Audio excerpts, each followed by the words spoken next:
tricycle. Malayo-layo pa yata dyan shop din eh. Sasakay ako eh. Kailan naman sasakay ako, saka naman wala tricycle. Aray, si kuya. Ako si kuyang ano na naman. Si kuyang haba na naman aray. Tricycle eh. Sasakay tayo. Baka hindi naman nagpapayag ah. Kaganda ba naman ang tricycle? Kuya. Nabiyahe ka ba? Oo, bata. Sasakay sana ako eh. Diyan lang sa may junk shop. Kung saan may junk shop na malapit. Ay, ayoko. Ayoko, ikaw na naman, labubuka kita. Ikaw yung inarkila mo ko lang isang araw eh. Ikakarga mo sa bilog-bilog. Bago yung bulldozer, yung padalwa.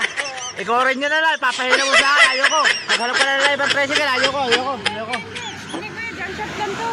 Ha? Diba magbibinta lang ako ng bakal dito sa junk shop. Malaki naman ang babayad ko sa iyo. Kung hati tayo kung magkano kung mabibinta.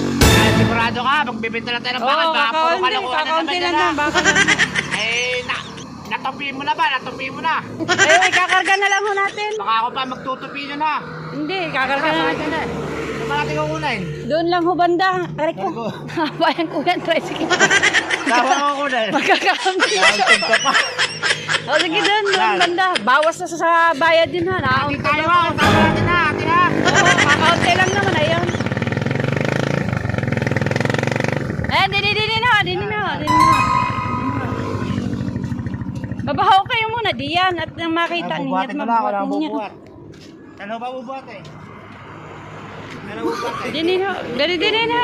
Ayan ho, pakibuhat na lang ho. Ayan. Ay puta ka na! Ito ba po? Ito ba ikakabay? Oo. Pipit natin sa job.